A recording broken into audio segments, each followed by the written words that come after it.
En fait, on a une traite mécanisée depuis 3 saisons maintenant. On a trait à la main jusqu'à une soixantaine de chèvres. Là, il y en a une petite centaine. Ça a été un deuil à faire. Le contact n'est pas le même quand même. Mais en confort de travail, enfin voilà, moi j'étais accroupi, j'avais mal au canaux carpien constamment. C'est pas le même contact à l'animal. Ça nous permet quand même de gagner du temps là sur ce poste pour notamment passer un peu plus de temps avec les chèvres, notamment à la balade. Avec une centaine de chèvres, je pense qu'on aurait dû spolier la balade, alors que c'est un moment super important. Le contact aussi avec le troupeau. Donc on a de la drogue dure pour les faire monter. C'est des céréales et des fèves.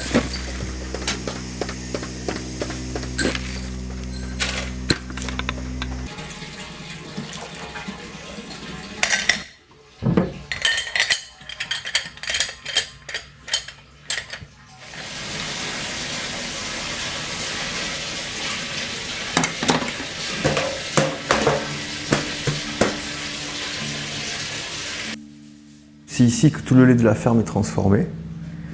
Quotidiennement, on ne fait pas de stockage de lait. On a la contrainte, on se met la contrainte de fabriquer tous les jours pour pouvoir travailler avec des ferments naturels. C'est-à-dire qu'on repique le petit lait de la veille pour ensemencer le lait, un petit peu comme un levain. On met le lait à cailler pendant 24 heures dans les bassines, comme ça. Là, on peut voir que déjà, le lait qui a été emprésuré ce matin, il y a une certaine prise qui s'est fait. Même si c'est pas prêt à mouler, ça ne le sera que demain matin. Donc 24 heures en bassine. Au bout de 24 heures, on fait le moulage. Voilà les faisselles. Donc en gros, une bassine comme ça, on fabrique à peu près cette quantité-là de fromage. Pareil, de la même façon, ça reste 24 heures en moule. Au bout de 12 heures, ce soir, on va venir les tourner pour les saler. Au bout de 24 heures, on va les évacuer des moules et les mettre au réessuyage. On les a ressalés sur l'autre face. C'est ce qu'on appelle là un fromage à nu, c'est-à-dire qu'il n'est pas recouvert de mycélium et de champignons. Ça, c'est la seconde étape qui se fera dans la salle d'affinage juste à côté. Donc on a amené les fromages tout frais, à nu. Et ici, en fait, l'idée, c'est de venir coloniser le fromage au plus vite, de façon à le sécuriser.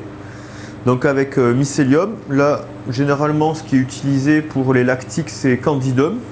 C'est la variété du mycélium, du champignon. Donc ça, c'est un fromage qui doit avoir 3-4 jours.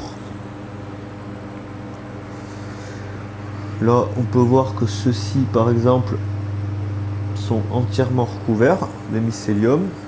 C'est juste le stade d'après.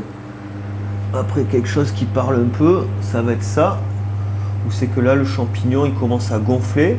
Le fromage commence à crémer, tout en restant avec un cœur assez tendre et frais. Donc là, il commence à minéraliser, c'est-à-dire qu'il sèche, il perd en eau, il gagne en force. Et le stade ultime étant des modèles comme ça, donc où c'est que là, c'est vraiment calcifié, on a un fromage tout dur. Et là, à peine on prend une lamelle et ça vient bien fleurir le palais. La tome de chèvre, celle-ci, elle a 1 mois et demi, 1 mois et 3 semaines.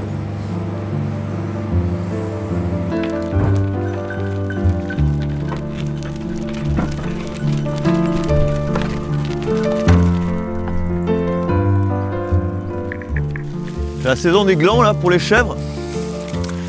Donc elles sont un peu speed, elles vont de chaîne en chaîne.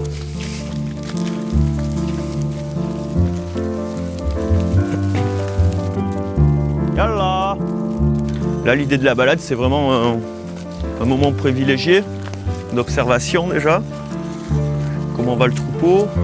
L'idée aussi, c'est d'aller chercher un petit peu de linéeux. La chèvre, elle a plutôt tendance à aller chercher son repas en l'air un peu. Elle a besoin de feuilles, elle a besoin de ronces, de petits branchages. On entretient un petit peu le paysage. Les forêts étaient très sales avant qu'on arrive ici. Ça fait une petite dizaine d'années qu'on est là maintenant et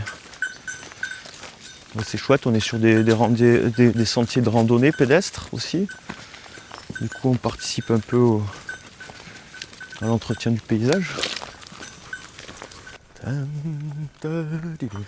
On a fait le choix de ne pas faire de transhumance pour plusieurs raisons.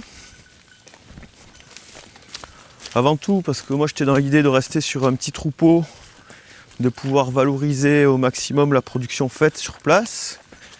Du coup on est parti au départ sur une fabrication lactique qui est type crottin, bûche, pyramide et le reste. Et c'est comme ça qu'on arrive à valoriser le mieux le lait travaillé. Et par contre, du coup, ça nécessite derrière une vente assez rapide, sachant que voilà, un crottin affiné, au-delà de 3 semaines, 1 mois, ça n'a plus trop d'intérêt. On a fait le choix aussi de l'auto-alimentation sur le troupeau. Donc ça nécessite d'être là sur les mois de juin, juillet, où c'est que c'est des temps de récolte. Pour le coup, c'est pas super compatible avec un système transhumant aussi.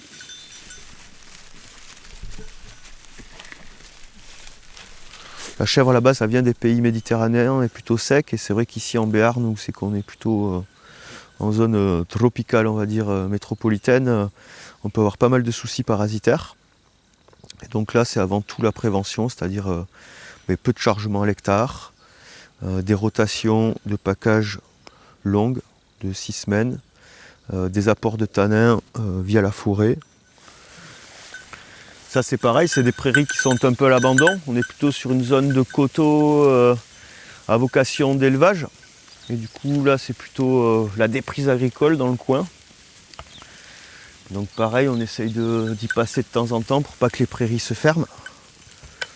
Maintenir un peu l'état. Du coup ça fait une végétation assez diversifiée qui correspond bien à la chèvre.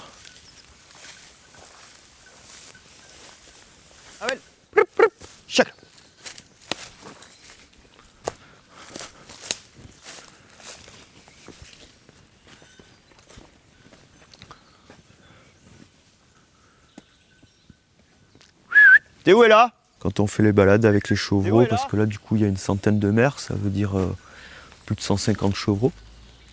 Donc les balades c'est assez animé. Il y en a qui font la sieste en plein milieu de la balade parce que ça y est, ils commencent à saturer, ou tu peux avoir un groupe qui tourne autour d'un arbre pendant 10 minutes quoi, et puis t'arrives pas à les décoller de là.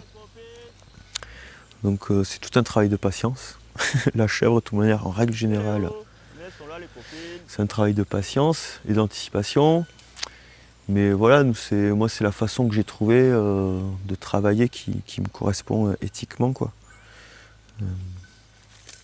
Donc voilà, ça c'est des sacrifices de revenus, mais on le compense par ailleurs via l'auto-alimentation. Donc on a des coûts de production qui sont très bas et la vente directe en valorisant jusqu'au bout de la chaîne.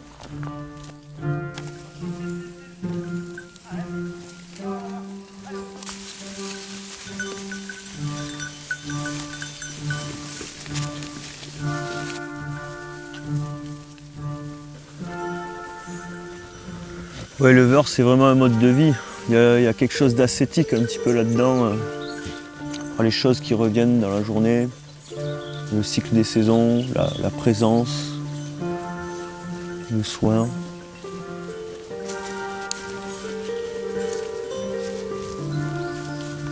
C'est vraiment un combat ordinaire où c'est que je me sens utile.